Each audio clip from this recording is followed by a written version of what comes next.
Hi, Bernie the Coven. Koven. Koven. Koven. Koven, damn Oh it. my God, How many times have I told people it's Koven? I've made a mistake already. I'm going to have to tweet about this later on. I've made a mistake. Bernie, I am just so joyful to be here with you today. You're like the father, the king of play. And I don't know how many people really know what kind of work you've been doing over the past 50 years, maybe? Close to 60? 50, I'm 50. So, how did you get into this playfulness stuff? I mean, were you a playful kid? And what, by the way, is playfulness? What is that? That's a good question. You want me to answer all of that right now? No, let's get back to that. Okay. All right. Let me start with how I got into play. Actually, every kid is into play. Some of us refuse to get out of play. I was one of those. I decided that the story that I tell, which I think is a true story, except, if you tell a story too many times, you don't remember if it's true or not, because the imagination kicks in and then something else kicks out. Anyhow, so I remember, and I think I remember being in like first grade and getting my first workbook. And I was all excited about the workbook because it was pretty. It had a shiny cover. It had color. The cover was color. And inside were all kinds of cartoons and cool looking things. And so the teacher says, okay, class, everybody do the first page of the workbook. And I started doing the first page of the workbook. And I said, oh, man, this is really cool because there are all these puzzles in it. And I could just do the puzzles. And then the next thing the teacher says, okay, class, now continue from page 2 to page 5, and I'll be back in 3 minutes. And 2 minutes later, I'm doing these things and I'm saying, wait a minute. Wait, this is not a fun thing. This is like boring. and that was my first big step away from the universe in which normal people inhabit, because I began to really realize that I wanted to stay in that reality where I would be playing, and that I wanted to resist any attempts that the world was making on me to do anything other than that. And that's what I think. Now, I'm not sure, but I like that story. It sounds right. But who knows? I love that story. I've read it many times. I'll buy that story. Okay. I'll buy that. So then you went through school. You went through college. I went to college. You went to college, yeah. I have a master's degree in theater. And did you ever hear of somebody named Viola Spolin? Did I ever hear of Viola Spolin? Wait, I didn't. Hey, wait. Are we going to talk about playfulness also, or do you want to talk about Spolin?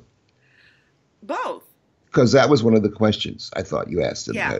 How'd you get into play? What is playfulness anyway? But let's hold that playfulness question then. Okay. In abeyance. We'll hold it in abeyance, which is right outside of Dubuque, I believe. I thought it was out of Des Moines, but that's okay. Des Moines, yeah, well, it's somewhere in the Midwest. Okay, anyhow. So you had a degree in theater. That's why I got into Theater. Viola. Theater. Yes, Viola. Yes. Well, okay. So I was hired by various connivances of myself to be a curriculum development specialist for an elementary school program in Philadelphia, and the curriculum was supposed to be in theater. Bernard, wanted at that time to make a curriculum in something that the kids cared about. And I didn't care if it really was theater, but I loved theater, so I tried. I started with theater, and I was looking for something that I thought would be fun for the kids to do. And Viola was the first resource that I found that would make that possible. Now, I reinterpreted or misinterpreted her work so that I could work with the kids, because her book Improvisation for the Theater, which is just a marvelous book, but it was really designed as to teach people how to do theater. And there was this whole idea of it was very carefully structured, and it was led by an adult who would be guide. Viola developed this process she called side coaching, and that was through the. I didn't want to do that. I wanted to find the kind of theater that kids wanted to do, and I didn't really even know what kids think is theater or anything close to theater like. So if I didn't have Spolin, I don't know how I would have started. And the game structure was a really valuable insight for me. It was a background that I was perceiving what the kids were doing through. And so eventually, I mean, the kids liked what I was doing. They liked coming down to the class. They used to call me Mr. Drama. And we were doing a lot of Spolin-esque things, but we were just doing them for the fun of it, not for, nobody got critiqued for their acting or anything. We would do things like, okay, let's pretend we're ice cubes. We're all ice cubes, and we're melting together, and now we're frozen into one big ice cube. And now the sun comes out, and we're melting some more. And now we're just a pool of water, and we're slowly evaporating. That kind of stuff. Now that I think about it, I was still being the guide, but I was being a guide more in terms of just keeping the fantasy going than in terms of looking at their acting abilities or having them even be conscious of their acting abilities. So, but I realized after about 2 months of doing this that this really wasn't what I was looking for, because it wasn't. They didn't take it as their theater, They didn't take. You know how I could tell if I walked out of the room for a minute and came back in? That was my test. 1 minute, and if they were doing the same thing that they were doing when I left, then I knew I was kind of closer to where I needed to be. And invariably, a minute later, I came back and and it was all chaos and havoc. They were running around. Well, we had a very beautiful amphitheater that we were doing it in. It was like 4, I think, consecutive levels that were all in a big circle, and they were carpeted. Can you imagine that? Looked like a pit from the top. But each level carpeted, and each step wide enough that you could, if you were a kid, you could lie down on and still have room. So it was about that. So it was a great place to run around in. I mean, there's circles, and you could run. One level could run one direction, the other could run. You could run up and down. So that's what they would do the moment I left. And the last thing I wanted to do was to stop them from doing what they want to do. I was just trying to find what. So one day I come in and I say, look, tell me something, just between you and me. Is there anything you'd actually want to do here? So that was kind of said more in a panicky tone, like, is there anything you want to do here? Kind of like that. I'm sorry, Mr. Soundman. Jesus, did I blow up something? I should have warned you. Anyhow, they said, yes, we want to play a game. So, a game. So I said, okay, what do you mean a game? They say, well, Duck, Duck, Goose. And I remember Duck, Duck, Goose. I knew that was a game, in fact. But I was kind of a little nervous about saying, oh, yeah, let's play Duck, Duck, Goose, because I was supposed to be teaching something. And having the kids just in this $250,000 theater environment with spotlights and microphones and having them play Duck, Duck, Goose seemed like something I really didn't want the principal to come down and see. But by that point, I had reached, I felt so lost in what I was trying to do because because nothing was coming from the kids yet. And the first thing that came from the kids was we want to play a game. So I decided to let them play and see what would happen. And they played the game, and I walked out of the room, and I came back a minute later, and they were still playing the game. And then I walk out, and I'm out for 3 minutes. Children completely untrained, undisciplined, unguarded, unprotected, no one telling them what to do at all. And I come back in, and they're still playing. So I says to myself, aha! I says, Actually, I said, aha, like that. It was aha, because I had it. I got it. I knew what it was. It was games. And actually, it wasn't until about 3 minutes later, and I'm in there and I'm watching the kids play the games, one of the kids asks me if I want to play too. Now, talk about breaking. First of all, it was like a really big compliment to me. I mean, I felt, oh my God, the kids actually wanted me in to play with them on the. Of course they did, but I was just so into the teacher student, the necessary division between those two roles that it just never occurred to me that I could play with them. But they invited me, and I started playing, and oh, I forgot to tell you because I was also the other discipline that I had was playwriting. I got a master's degree in playwriting, and also kind of I like poetry a lot, and I liked acting a lot. You know, acting, made up stories and making up as I go, pretending and improvisation, as a matter of fact. That's another story which I made. Anyhow, so I come in and we started playing Duck Duck Goose. And one of the things I almost immediately realized was like I didn't really want to be chosen. You go around the kid who's playing Fox goes around the circle, taps the kids on the head, and it goes duck, duck, duck, duck, duck, duck, duck. And then when he wants to choose a kid, he says goose. And the goose has to stand up, run around the circle, and get back to his seat before the fox can tag him. And if the fox does tag him, then the fox sits down and the goose becomes the fox, or something like that. Or if he doesn't, and the roles change somehow because of that. But I didn't want to be chosen. You didn't want to be. You didn't want to be it. I did not want to be the goose. Right. I did not want to be, as one might say, goosed, because one might say that because I knew, first of all, that those little stupid kids could run faster than I could, and I would be running for the rest of the whole session if I let myself. And that's when I realized that the extent of theater. Margot, it's so much fun watching your face as I talk. You are so there and so into me. It's just wonderful. I love it. What are you talking about? Oh yeah. So it was then so I got a little taste then that something real was. It wasn't just play, forgive the expression, but it was something real that was being played with.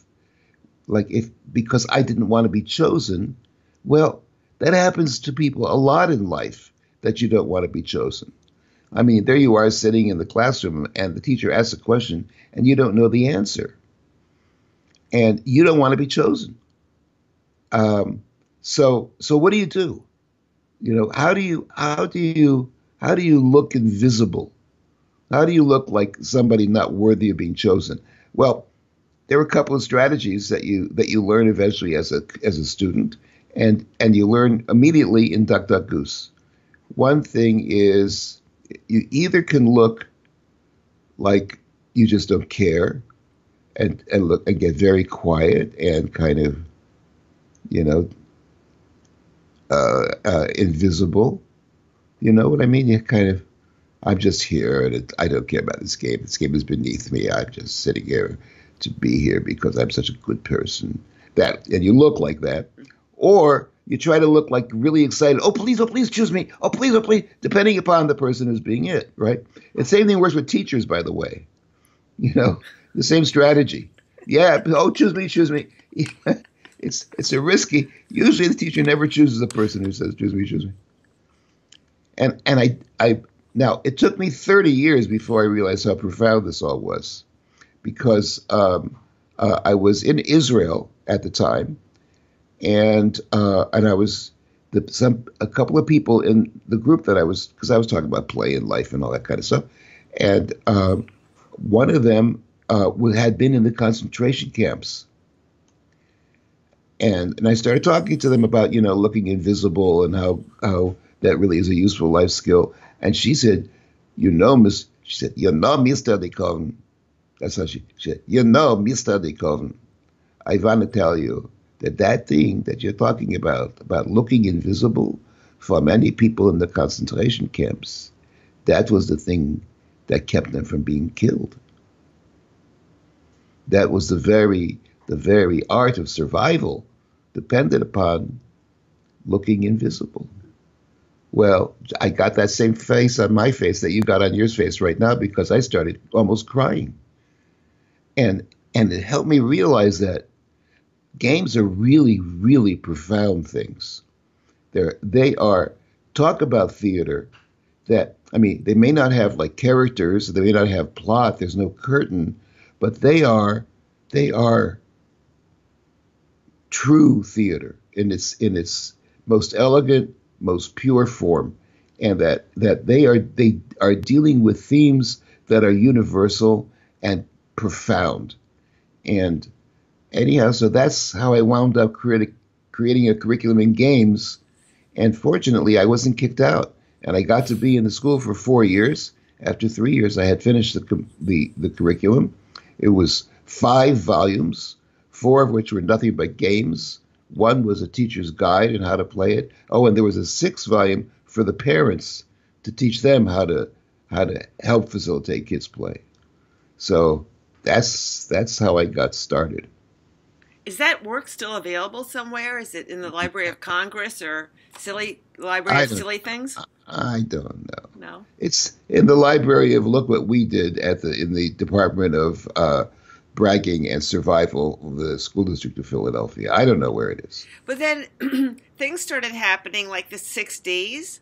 And they did happen, yes. And well, they were happening while I was doing this. I started out in 68. Okay. And it was in the first Earth Day. Was that in 1969 or 70? I don't remember, but yeah, it was somewhere. Stuart Brand and those folks, and yes, that was the New Games Foundation, right. which I okay. So I decided that that games was very important, and that we hadn't been paying much attention to it as adults. And I have another little story. You can shut me up or because I'm not even answering. We got all the time in the world. I'm happy. Go ahead. I love time. Go ahead. Happiness. All I want from you is you should be happy. That's all I'm saying. What am I saying? Okay, so I have my finished curriculum. See, it's 5 volumes, and I'm going and I'm doing training of the teachers. They only get a 45-minute introduction to what this whole thing is about. So, and I have I show them my 5, and they all think about, oh man, I want that because it would look so good on my bookshelf to have a whole set of matching. Oh boy, I don't think they wanted to do anything with the curriculum, but on my bookshelf it would make. Well, anyhow. So I decide that I have 7 games that I've prepared, and each game is an instantiation. I love using that's the first time I use it in this conversation. I'm hoping to use that again. It means it was an example. It was an example of a particular kind of game, because games, if you start looking at them, there are many different kinds, and they allow many different kinds of social interaction to take place. Some games, there's like for example, Follow the Leader. Well, in Follow the Leader, you have one kid who is like the boss, right? And the boss is trying to catch everybody doing something wrong.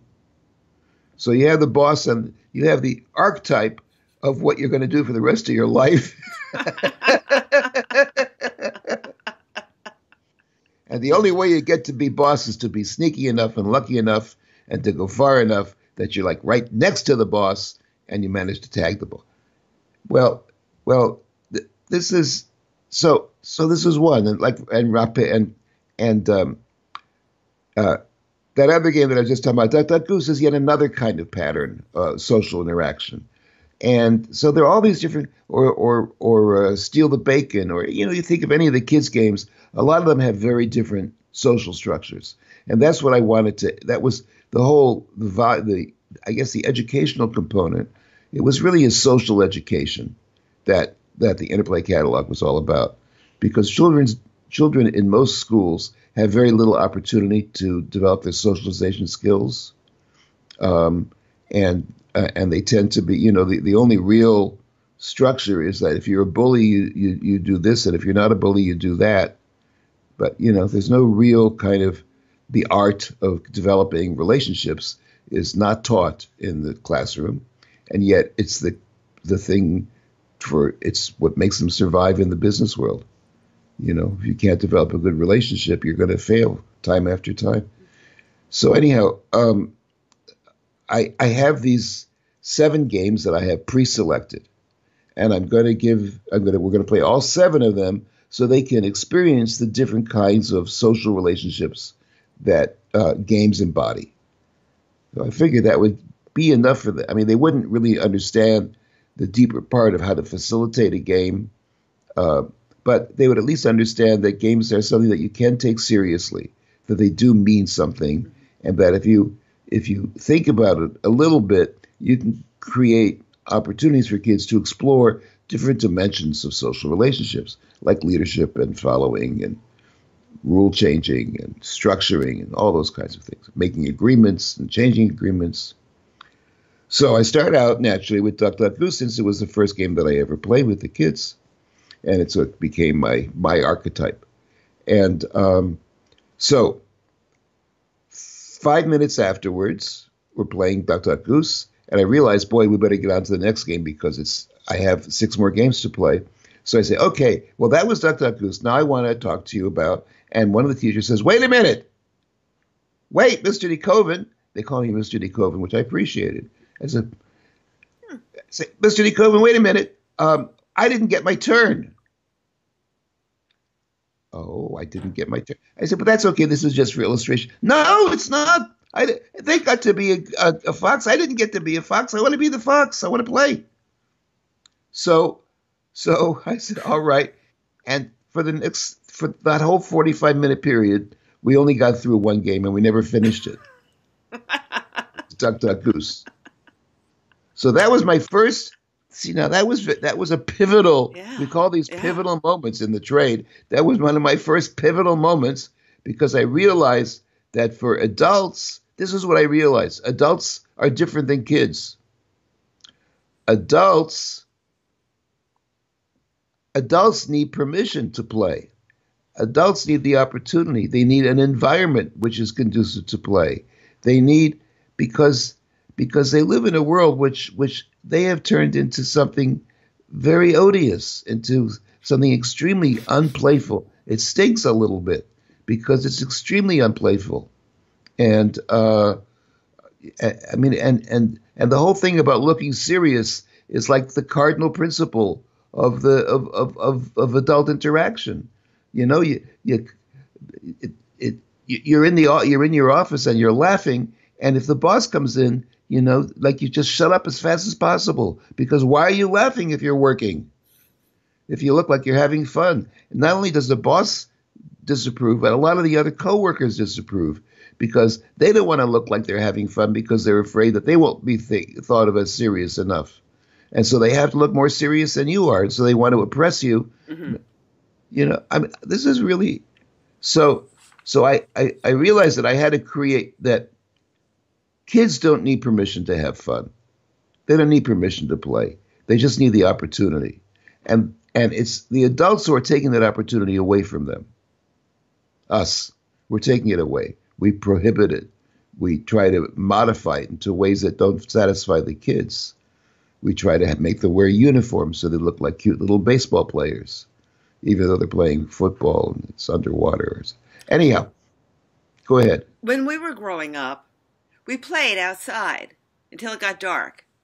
Maybe we were in the city or the country or whatever. We we played. We played games. We made things out of I had a brook behind my house, and I'd make little mud forts and do Fort Oh, yeah, Apache. And yeah. we'd make up all kinds of games sometimes we used dolls, but sometimes we'd use just our hands. And what was ever around we played with. And Yep. we used to have recess at school. We used to have time to play by ourselves. Yeah, that's so It's so true. sad. It really is. So what I did, because I had to do something about it, I had to reverse this whole thing. Because champion of play and silliness. So so I bought a farm in Pennsylvania, and Mm-hmm. it was 25 acres eventually, and I called it the Games Preserve. Because it's not, even though, and ever since I called it that, people would come over and say, "Can I hunt here? Is it all right if I hunt here?" No, it's not those kind of games. It's games. So, yeah. So I call it the Game Preserve, and I had a big barn there, and slowly I was able to build up a beautiful environment for people. I must have had over 1,000 board games and table games and puzzles, and I started reviewing games for Games Magazine, so I could get more games that way. And the UPS truck used to come by every day. We got to know him by name, and we would play with him, and out in the and I would do these workshops in this beautiful environment. And very often, even though we had ping pong and pinball and air hockey and billiards, we had the flattest billiard table with the thickest slate underneath it in probably the entire within 10 miles of the Schuylkill River. I'm telling you, it was just anyhow. And it was we didn't make money a lot of times, but we accomplished what I really needed to be accomplished, because we managed to give adults permission to play.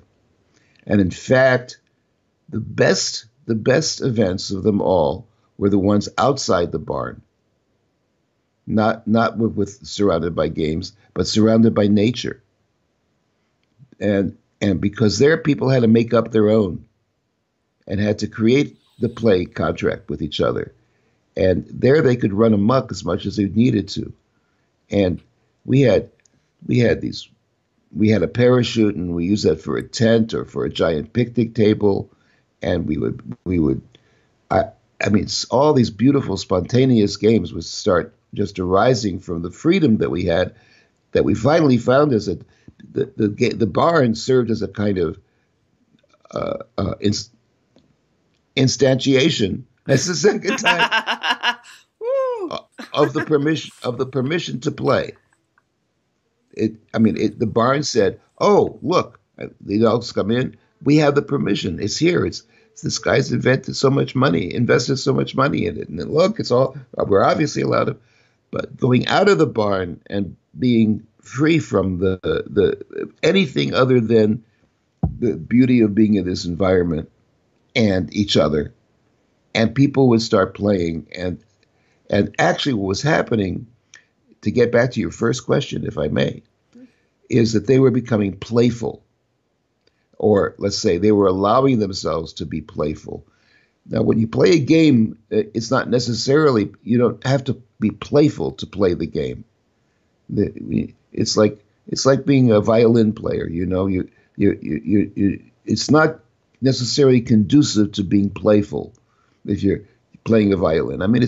You're creating beauty, and in fact, the idea is to try to follow as closely as possible to the script, to the score of the music, but to get deep enough into it so you can just slightly modify it to represent your deeper insight into what the music is really all about, and to connect your emotion and your reasoning into.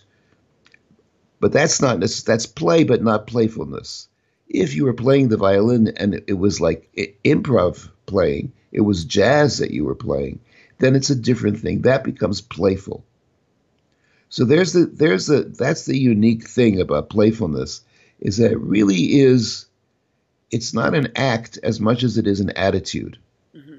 It's a way of being. I like to lately I've been saying that playfulness is the opposite of rigidity. I don't know if that really helps, but for me, because when I think of a playful person, I think of a person who's kind of loose, who like a good improv person, right? Who'll just move from one thing to another, who's not going to get frozen in a particular role, who's always there in a responsive position, always responding to whatever somebody is doing or saying. Right. Instead of reacting. And they start their days like this. Yeah, exactly. Yes, we have places for those people too. But anyhow, what I'm saying is that's the difference. Mm-hmm. And I find that, a lot of people, when I talk about playfulness, they think I'm talking about mindfulness. Mm-hmm. Because it's very much like that. It's having a certain presence of mind, but mindfulness is always related to very serious stuff. When you think about mindfulness, it sounds more like you're very focused, you're attuned to the universe, and you're paying attention to the way the wind is flowing over your hair and how this particular follicle is going this way and that. You're so in tune when you can, and the butterfly's wings float over you when you feel but it's not like playfulness. Playfulness is a way of interacting physically, emotionally, with the world and with other people, anything in the world. It's an interactive, physical embodiment of play. Its root is play, but the action is one where it's one of responsiveness, I guess. Well, like Ram Dass said, be here now. I'm totally here now when I'm in play. I'm not thinking about something else or whatever. What do you think? Yes, but and also you don't have to agree with me. I can be wrong. Yes, that's part of our freedom. It's kind of fun to be wrong from time to time. Go ahead, be wrong if you want. All right. But yeah, it's one. Yes, it's engaging in the world, but it's also, it's. See, the followers of Ram Dass are also people who take it very seriously, and when you think most of them when they want to meditate, and they want to be in this kind of very divine connection with the world. And maybe drop acid at the same time while they're smoking pot and dancing and being naked. And that's horrible. all what horrible stuff. I've never done it myself, Bernie. No, me neither. Oh, no. I'm only talking about what I heard about these. But I'm saying that playfulness is more engaging in being a participant in making the world, not just experiencing the world. Ooh, that's good. That's good. That. Yeah, you can keep. Why don't you keep that? Use that somewhere. You've used some terms like a contract to play, permission to play, and the word willingness comes up a lot in your work that I've seen. And being willing. Yeah. Yeah. So what? What? So what? And now what? Okay. Yeah. Okay. But what about the contract to play? Can you address that just a little bit more? What does that mean? Well, it's if I want to play with you, or let's say we want to play with each other, is even better. And we set up a kind of an agreement that we're not going to take each other seriously, unless serious needs come across. And if that happens, then we'll break the play contract for that time. So if you have to go to the bathroom, then we have to stop playing so you can attend to your needs. Mm-hmm. It's just as simple as that. So while we're playing, it's possible for somebody to break the contract, the agreement that we're going to be playing, and do something that's out of the sphere of play. Take something seriously that you meant playfully. That's one example. Get upset because they're not winning. That's another example. And because If the contract is to play and have fun together, then the goal is not to win. The goal is to play and have fun together, and that's what how we understand our relationship and our purpose. And if somebody takes winning, gets very angry because he's not winning, well, then that person is breaking the contract because that wasn't what we agreed to. We agreed to play to have fun. So unfortunately, for most children past the age of 10, and for the rest of our lives after that, we take the play contract we only have that serious play contract, and it's too serious. It becomes a binding one, and it becomes one in which the only way we have to measure how much fun we're having is whether we're winning or not. And that's devastation. That's a psychic death, because instead of being able to embrace our freedom together, we become locked in this thing where I talk about instead of we being the people who determine whether the game is good enough to play, the game becomes the thing that determines whether we're good enough to play. This is very profound. It is so Zen-like. I'm telling you, my mind is just going a million miles. But I had an example of this the other day. I was in a pool when there were some little boys there, and I said, let's see who can hold their breath longer in the water. And I did. And I did. I said, I won. And I thought, wait a minute. I won. So what? Really? I beat this poor little kid with no lungs. Yeah. What's that about? So I practiced that a lot when I was involved in games, because it was, and I learned that it's to maintain the play contract. That then the rules are, you have to realize that the game is not as important as the people who are playing. So that means that rather than trying to win, if the game gets in your way, you should change the rules. Mm-hmm. And in my book, The Well-Played Game, there's at least one chapter, if not two, devoted to the art of cheating. Yeah. Because there's a certain kind of cheating that you have to do in order to keep the contract pure, in order to keep the intention to play one that is followed, as opposed to one that becomes denied to the players because they decide that the game becomes more important. Right. Well, mentioning The Well-Played Game, which was published initially in what, 1978? Yes. And has been republished? By MIT? Press. MIT Press. Yeah. It's an incredible book. It's wonderful. And now there's another book that's you're giving away called A Playful Path. Look at you. Yes. You're giving it away. I'm giving it away. What's the matter with what all right, this is a little depressing. I wrote a post. It's a little depressing. I'm going to get depressed before I even talk about it because maybe it's very depressing. I think I know the post of which you speak. Go ahead. I wrote a post. I said, I have cancer. But it's not going to stop me. And I'm going to be having fun, and it's wonderful. And you shouldn't feel sorry for me. Be cancer, schmancer, I don't care. And I'm going to go out playing. That's what my post was, basically. And on that day, I got 400,000 downloads of A Playful Path. 400,000. I went viral. Just as the time my body was getting viral, so did my, it's funny with the virus, it's polio. It's not a virus, but anyhow, I like to say it. But 400,000 people downloaded The Playful Path. Oh, if I had only asked for $1, just $1. I know. You need a better manager. I'm available. Come on. Yeah. Let me tell you. It's a beautiful, beautiful book. And it was so generous of you to give this book. And I'm going to urge everybody, I'm going to put links up to all of your beautiful work. Yeah. But, and yesterday was an incredible day in Indianapolis. There was a groundbreaking ceremony, wasn't there? Yes, there was. You want me to talk about it? Is that what you're saying? You're so devious. I don't know how you do these things to me.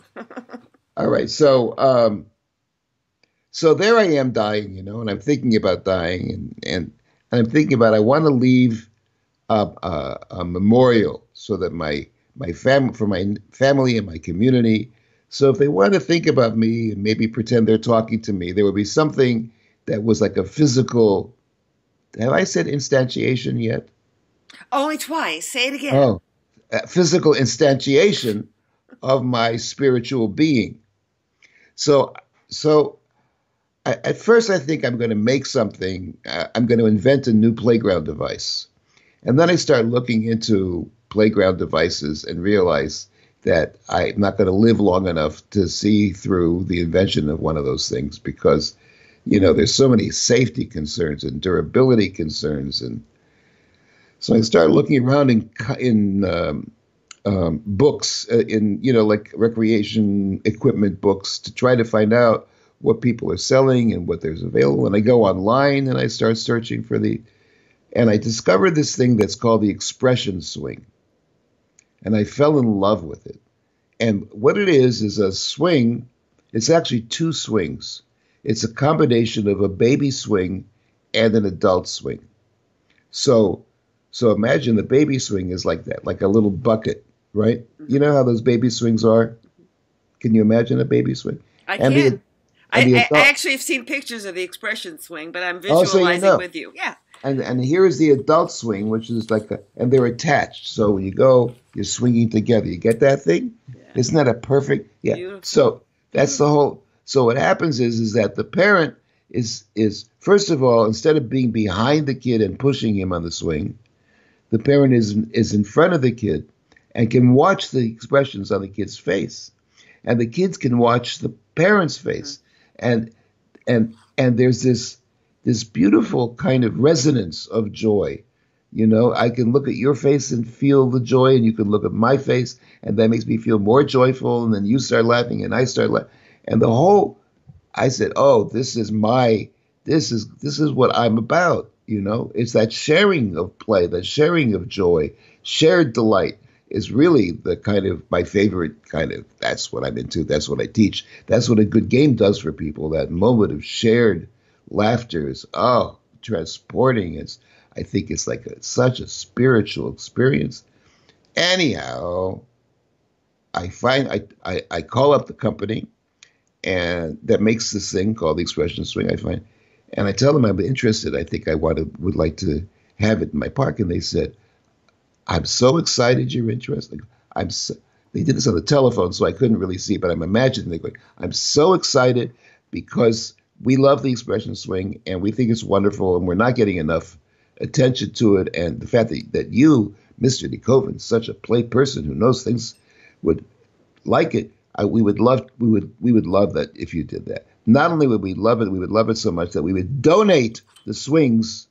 And how many swings do you want? You want one or two? And I said, gotta have two. So absolutely, we'll give you a pair of swings and we'll donate it. Well, little did I know that donating the swings does not mean donating the putting the swings in. So the putting the swings in costs about 3 times as much as the swings do. 3 times as much as the swings do. Wow.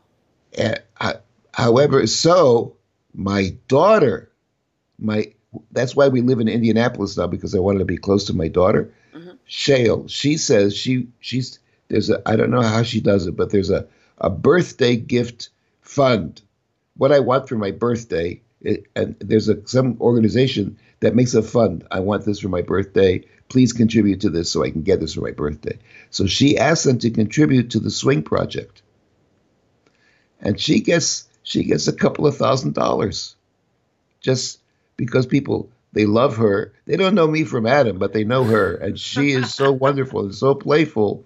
And they want it. And it's for her birthday, she says. Me, for my birthday, I wanted a new iPad. But for her. So anyhow, and so we just had the ribbon cutting ceremony yesterday, and it was beautiful. Oh, man. Things started happening that I had no anticipation would happen. We had kids came over.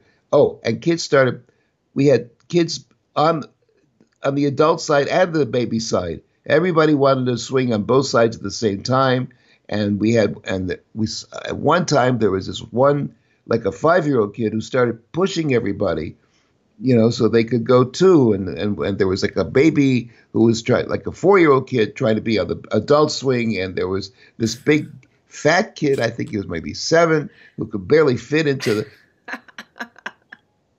So that was it was beautiful. It was all spontaneous play and joyful. I'm so glad you had a great day with that yesterday. Yeah, me too. That is wonderful. And I'm going to post some pictures, too, along with this interview. I'm going to post a whole bunch of stuff, like the games preserve. I've had pictures of the games preserve. Oh, do you really? Things. That's great. Yeah. And I don't know how long we've been talking, because I can go forever. I'm having so much fun here. I'm afraid it's going over the 45-minute thing. That's okay, because we can break it in half or whatever, because I'm having so much fun. But I tell you something that blew my mind about you is that around 1981, you needed some money. Money. And what did you do? Well, we had so at that time I decided, so of all the games that we got from commercial companies, there were starting to come in these electronic games, computer games.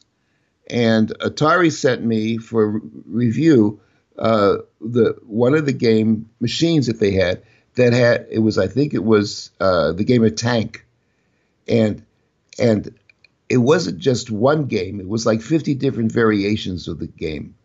And I was so excited because I realized that, hey, if this is just about what I've been teaching. It's close to what I've been teaching, because it's not saying, can I beat you at the tank? Because if I say I can win this game, then you can say, well, which variation can you win? Have you tried 14? I bet you I can beat you at 14. Yeah, but I can beat you at 26. So it becomes like a negotiation. It becomes a different kind of experience.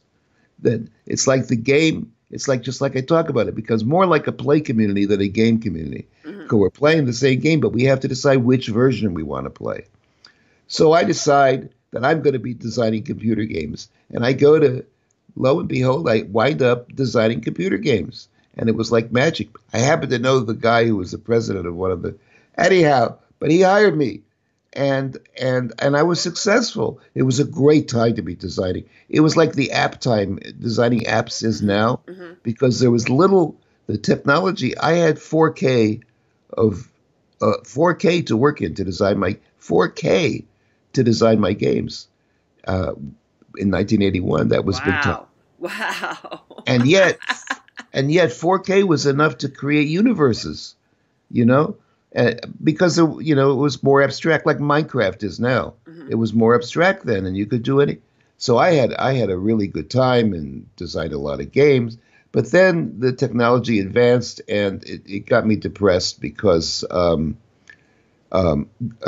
got they started getting into a lot of graphics. They got more space, more, mm-hmm. bigger computers, and they got into a lot of graphics. And the result was that the process had to be more realistic. And so they started putting all their time and money and talent into the graphics of the computer, of the game, and very little into the design of the game. Mm-hmm. So they would be producing one game after another game after another game, all pretty much the same, but just with different graphics in it. So I had to get out of that and find something else. What'd you find?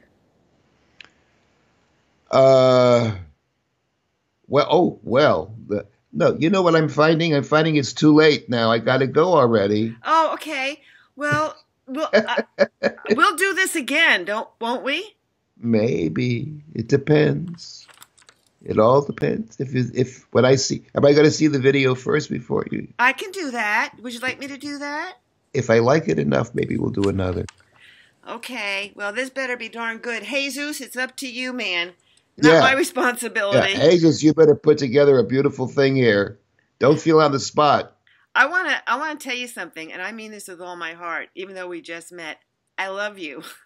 And I thank you for everything you've done to help me and other people learn about why it's so important to play and to be playful in our lives. You're a wonderful example. And if you don't give me another interview after I said those nice things, there's something wrong with you, Bernie. All right, I'll give you an interview.